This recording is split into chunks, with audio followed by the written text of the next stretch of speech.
ನಾನು ಪೊಲೀಸ್ ಕೊಡೋದೇ ಪರ್ಮಿಷನ್ ತಗೊಂಡಿದ್ದೀರಾ ಆಯ್ತು ಬಂದ್ ಮಾಡ್ತಾರೆ ನಾವು ಅವಶ್ಯಕತೆ ಇಲ್ಲ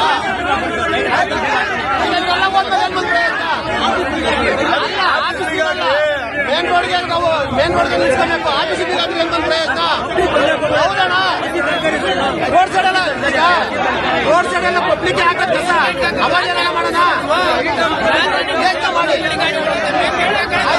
ಮಾಡಿ ಪಬ್ಲಿಕ್ ರೋಡ್ ಸೈಡ್ ಎಲ್ಲ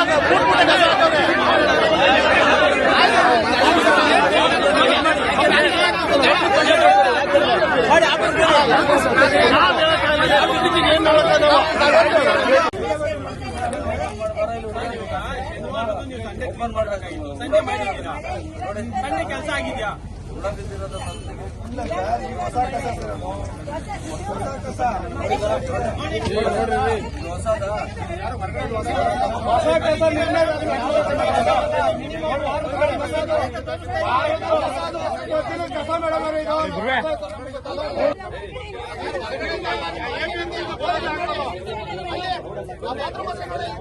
ಸತ್ಯ ಮಾಡಕ್ ಹೋಗ್ಬೇಡಿ. ಅಲ್ಲಿ ಹುಳ ಬಿದ್ದು ಕೊಳಿತದೆ. ಆರೋಪ ಮಾಡಬೇಡಿ ಸರ್. ಮತ್ತೆ ಚೆನ್ನಾಗಿದೆಯಾ? ಕೆಲಸ ಮಾಡ್ತೀವಿ, ಅದರಲ್ಲಿ ಸಂದೇಹನೇ ಬೇಡ. ಈಗ ಚೆನ್ನಾಗಿದೆಯಾ ಅದು ಮಾರ್ಕೆಟ್ ಅಂದ್ಮೇಲೆ ಅದು ಖಂಡಿತವಾಗಿ ಹೇಳ್ತೇವೆ. ಮಾನ್ಯ ಅಧ್ಯಕ್ಷರಲ್ಲಿ ಮನವಿ ಮಾಡ್ತೀವಿ. ಒಂದು ವಾರ ಆಗಿದೆ ಸರ್, ಮಾಡಿ ತಮ್ಮಲ್ಲಿ ಮನವಿ ಮಾಡೋದಿಲ್ಲ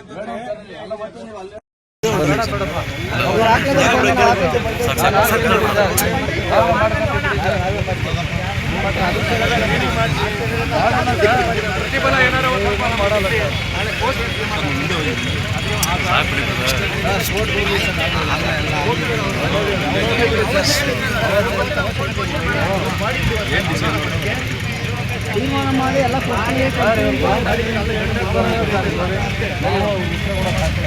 ಇವತ್ತು ನಮ್ಮ ಉಸ್ಕೂರು ಗ್ರಾಮ ಪಂಚಾಯತಿ ವತಿಯಿಂದ ಮಾನ್ಯ ಅಧ್ಯಕ್ಷರು ನೇತೃತ್ವದಲ್ಲಿ ಒಂದು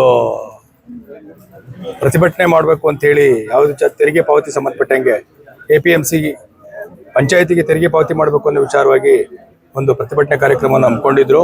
ಆ ಸಂಬಂಧಪಟ್ಟಂಗೆ ಮಾನ್ಯ ಶಾಸಕರು ಹಾಗೂ ಮಾನ್ಯ ಅಧ್ಯಕ್ಷರು ಮತ್ತು ಎಲ್ಲ ಸರ್ವ ಸದಸ್ಯರುಗಳ ಜೊತೆ ಕೂಡ ನಾವು ಮತ್ತೆ ನಮ್ಮ ಹಣ್ಣು ಮತ್ತು ತರಕಾರಿ ಕೃಷಿ ಉತ್ಪನ್ನ ಮಾರುಕಟ್ಟೆ ಸಮಿತಿಯ ಕಾರ್ಯದರ್ಶಿಗಳು ಹಾಗೆ ನಮ್ಮ ಪೊಲೀಸ್ ಇಲಾಖೆ ನಮ್ಮ CPI ಅವರ ಜೊತೆ ಕೂಡ ಚರ್ಚೆ ಮಾಡಿ ಈ ಸಣ್ಣ ಪುಟ್ಟ ಈ ಮಳೆ ಬೀಳ್ತಿರೋದು ನಿರಂತರವಾಗಿ ಮಳೆ ಬೀಳ್ತಿರೋದ್ರಿಂದ ಕಸದ ಸಮಸ್ಯೆ ಇತ್ತು. ಸ್ವಲ್ಪ ಆ ಕಸನ ಕೂಡ ವಿಲೇವಾರಿ ಮಾಡ್ತೀವಿ ಅಂತ ಹೇಳಿ ಮತ್ತೆ ರೋಡ್ ಪಕ್ಕದಲ್ಲಿ ಹೊರಗಡೆಯಿಂದ ಮಾರಾಟಕ್ಕೆ ತೆಗೆದುಕೊಂಡು ಹೋದಂತಹ ವರ್ತಕರು ಊರುಗಳಲ್ಲಿ ಅಥವಾ ಏರಿಯಾಗಳಲ್ಲಿ ಬೆಂಗಳೂರು ನಗರಗಳಲ್ಲಿ ವಿವಿಧ ಭಾಗಗಳಲ್ಲಿ ಮಾರಾಟ ಮಾಡಿ ಉಳ್ಕೊಳ್ತಕ್ಕಂಥದ್ದನ್ನ ಬರಬೇಕಾದ್ರೆ ನಮ್ಮ ಮಾರುಕಟ್ಟೆಗೆ ತೆಗೆದುಕೊಂಡು ಹೋಗ್ಲಿಕ್ಕೆ ಬರ್ಬೇಕಾದ್ರೆ ಎಲ್ಲಿ ಅಂದ್ರಲ್ಲಿ ರೋಡ್ನಲ್ಲಿ ಬಿಸಾಕ್ತಾರೆ ಕಸನ. ಇಲ್ಲಿ ಮಾಕ್ಲಿಯಿಂದ ಮುಂದೆ ಬರ್ಬೇಕಾದ್ರೆ ರೋಡ್ ಇಬ್ಬದಿಗಳಲ್ಲಿಯೂ ಕೂಡ ಎರಡು ಭಾಗಗಳಲ್ಲಿಯೂ ಕೂಡ ಬಿಸಾಕ್ತಾರೆ. ಅದನ್ನು ಕೂಡ ನಾವು ಆಗಿಂದಾಗೆ ನಾವು ತೆಗಿಸ್ತೀವಿ ಅಂತ ಹೇಳ್ತೀವಿ. ಮತ್ತೆ ಮಾರುಕಟ್ಟೆ ಪ್ರಾಂಗಣದಲ್ಲಿ ನಾವು ಸ್ವಚ್ಛತೆಯನ್ನ ಕಾಪಾಡ್ತೀವಿ ಅಂತಾನು ಕೂಡ ಹೇಳಿದೀವಿ. ಅದು ನಿರಂತರವಾಗಿ ಸ್ವಚ್ಛತಾ ಪ್ರಕ್ರಿಯೆ ನಿರಂತರವಾಗಿರೋದ್ರಿಂದ ಸ್ವಲ್ಪ ಮಳೆ ಬರೋದ್ರಿಂದ ಸ್ವಲ್ಪ ಅಸ್ತವ್ಯಸ್ತ ಆಗಿರ್ತದೆ. ಅದನ್ನು ಕೂಡ ನಾವು ನಿರ್ವಹಣೆ ಮಾಡ್ತೀವಿ ಅಂತ ಕೂಡ ಹೇಳಿದೀವಿ.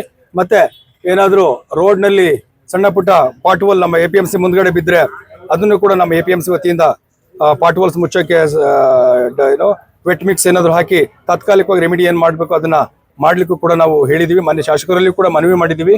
ಹಾಗೆ ಮೇಡಮ್ ಅವರು ಇದ್ದಾರೆ, ಅವರು ಕೂಡ ಸ್ವಚ್ಛತೆ ಬಗ್ಗೆ ಮಾತಾಡ್ತಾರೆ. ಸರ್, ಈಗ ಲಕ್ಷಾಂತರ ರೂಪಾಯಿ ತೆರಿಗೆ ಉಳಿಸ್ಕೊಂಡಿದ್ದೀರಾ? ತೆರಿಗೆ ವಿಚಾರವಾಗಿ ನಾಳೆ ಮಾನ್ಯ ರಾಜ್ಯ ಉಚ್ಚ ನ್ಯಾಯಾಲಯದಲ್ಲಿ ಪ್ರಕರಣ ವಿಚಾರಣೆಗೆ ಬರ್ತಾ ಇರೋದ್ರಿಂದಾಗಿ ಮಾನ್ಯ ನ್ಯಾಯಾಲಯ ಏನು ಡೈರೆಕ್ಷನ್ಸ್ ಕೊಡ್ತದೆ ಅದಕ್ಕೆ ನಾವು ಬದ್ಧರಾಗಿರ್ತೀವಿ. ಅದರಂತೆ ಮಾನ್ಯ ನ್ಯಾಯಾಲಯದ ನಿರ್ದೇಶನವನ್ನ ನಾವು ಪಾಲನೆ ಮಾಡ್ತೀವಿ. ನಿಮ್ಮ ಅಧಿಕಾರಿಗಳು ಇಲ್ಲಿ ರೈತರಿಂದ ಲಂಚ ವಸೂಲಿ ಮಾಡ್ತಾ ಇದ್ದಾರೆ. ರಾತ್ರಿ ಹೊತ್ತು ಬಂದ್ರೆ 30, 40, 50 ರೂಪಾಯಿ ದುಡ್ಡುಗಳು ಕೊಟ್ಟು ಒಳಗಡೆ ಎಂಟ್ರಿ ಆಗ್ಬೇಕು ಅನ್ನೋ ಆರೋಪ ಇಲ್ಲ. ಅವೆಲ್ಲವೂ ಕೂಡ ಸತ್ಯಕ್ಕೆ ಸುಳ್ಳು. ಆ ತರದ ಇದ್ರೆ ನಿರ್ದಾಕ್ಷಿಣ್ಯವಾಗಿ ಅಂತವ್ರ ಮೇಲೆ ಕ್ರಮ ತೆಗೆದುಕೊಳ್ಳಕ್ಕೆ ಖಂಡಿತ ಅದನ್ನೆಲ್ಲ ಹೇಳಿದೀವಿ ಸರ್. ಶೌಚಾಲಯಗಳೆಲ್ಲವೂ ಇದಾವು, ಅವನ್ನೆಲ್ಲ ನಿರ್ವಹಣೆ ಇನ್ನೂ ಚೆನ್ನಾಗಿ ನಿರ್ವಹಣೆ ಮಾಡ್ತೀವಿ. CCTV ಕೂಡ ಹಾಕ್ಸ್ಕೊಳ್ಳಿ. ಈಗಾಗಲೇ ಟೆಂಡರ್ ಪ್ರಕ್ರಿಯೆ ಜಾರಿಯಲ್ಲಿದೆ ಸರ್, ಅದನ್ನ ಪೂರ್ಣಗೊಳಿಸ್ತೀವಿ ಸರ್. ಅಂಗಡಿ ಕೊಡೋದ್ರಲ್ಲಿ ಲಂಚದ ವಾಸನೆ ಬರ್ತಿದೆ ಅಂತ ಅದೆಲ್ಲವೂ ಸತ್ಯಕ್ಕೆ ಸುಳ್ಳು, ಸತ್ಯಕ್ಕೆ ದೂರವಾದ ವಿಚಾರ. ಇವತ್ತು ಉಸ್ಕೂರು ಗ್ರಾಮ ಪಂಚಾಯತಿ ವ್ಯಾಪ್ತಿಯ ದಾಸನಪುರ APMC ಮಾರುಕಟ್ಟೆಯಲ್ಲಿ ನಮ್ಮ ಪಂಚಾಯತಿ ವ್ಯಾಪ್ತಿನಲ್ಲಿ ಬರ್ತದದು. ಅದು ನಮ್ಮ ಪಂಚಾಯತಿಗೆ ಟ್ಯಾಕ್ಸ್ ಕಟ್ಟಿಲ್ಲ ಅಂತ ಒಂದು ಬೇಡಿಕೆ. ಅದ್ರ ಜೊತೆಗೆ ಟ್ರಾಫಿಕ್ ಸಮಸ್ಯೆ, ನಮ್ಮ ಪಂಚಾಯತಿ ವ್ಯಾಪ್ತಿಯ ಎಲ್ಲ ರೋಡ್ಗಳು ಕೂಡ ಟ್ರಾಫಿಕ್ ಸಮಸ್ಯೆ ಆಗೋದು.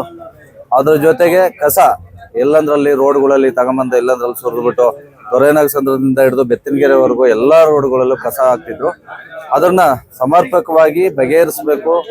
ಇದ್ರ ಬಗ್ಗೆ ನೀವು ಕೂಲಂಕುಷವಾಗಿ ವಿಚಾರಿಸಿ ಅದು ಏನು ಸಂಬಂಧಪಟ್ಟಂಗೆ ಏನ್ ಮಾಡ್ಬೇಕು ಅದ್ರ ಬಗ್ಗೆ ಮಾಡ್ಬೇಕು ಅಂತ ಹೇಳಿ ಇವತ್ತು ನಮ್ಮ ಜನಪ್ರಿಯ ಶಾಸಕರಾದಂತಹ ವಿಶ್ವಣ್ಣನವರ ಮತ್ತು ನಮ್ಮ ಪಂಚಾಯತಿ ವ್ಯಾಪ್ತಿಯ ಒಂದು ಎಲ್ಲರೂ ಒಗ್ಗೂಡಿ ಈ ಒಂದು ಕಾರ್ಯಕ್ರಮವನ್ನು ಮಾಡ್ತಾ ಇದ್ದೀವಿ. ಒಂದು ಧರಣಿ ಕಾರ್ಯಕ್ರಮವನ್ನು ಮಾಡ್ತಾ ಇದ್ದೀವಿ. ಸರ್, ಇವತ್ತು ಬಂದಿದ್ದಾರೆ ಅಧಿಕಾರಿಗಳು, ಏನ್ ಹೇಳಿದ್ದಾರೆ ಸರ್? ಅಧಿಕಾರಿಗಳು ಇವತ್ತು ಎಲ್ಲ ನಾವು ಕ್ಲಿಯರ್ ಮಾಡ್ಕೊಡ್ತೀವಿ. ಕಸಿಂದ ಏನೇ ಇದ್ರು ನಾವು ವಾರಕ್ಕೊಂದ್ಸತಿ ಎಲ್ಲಾ ರೋಡ್ಗಳಲ್ಲೂ ಕ್ಲೀನ್ ಮಾಡ್ಕೊಡ್ತೀವಿ. ಆಮೇಲೆ ರೋಡ್ಗಳಲ್ಲಿ ಸೆಕ್ಯೂರಿಟಿಗಳನ್ನ ಇಟ್ಟು ಟ್ರಾಫಿಕ್ ಸಮಸ್ಯೆ ಆಗದಂಗೆ ನೋಡ್ಕೊಂತೀವಿ. ಮತ್ತೆ ಅದ್ರ ಜೊತೆಗೆ ಟ್ಯಾಕ್ಸ್ನು ಕೂಡ ನಾವು ರೈಟಿಂಗ್ ಅಲ್ಲಿ ಬರ್ಕೊಡ್ತೀವಿ. ನಿಮ್ಗೆ ಟ್ಯಾಕ್ಸ್ ಕೂಡ ಕಟ್ತೀವಿ ಅಂತ ಹೇಳಿ ಇವತ್ತು ಹೇಳವ್ರೆ. ಆಗ್ಲಿಲ್ಲ ಅಂದ್ರೆ ನಮ್ಮ ಹೋರಾಟ ಇರ್ತದೆ. ಸದ್ಯಕ್ಕೆ ಶಾಸಕರ ಮಧ್ಯಸ್ಥಿಕೆಯಲ್ಲಿ ಇದು ಒಂದು ಸಂಧಾನ ಆಗಿದೆ.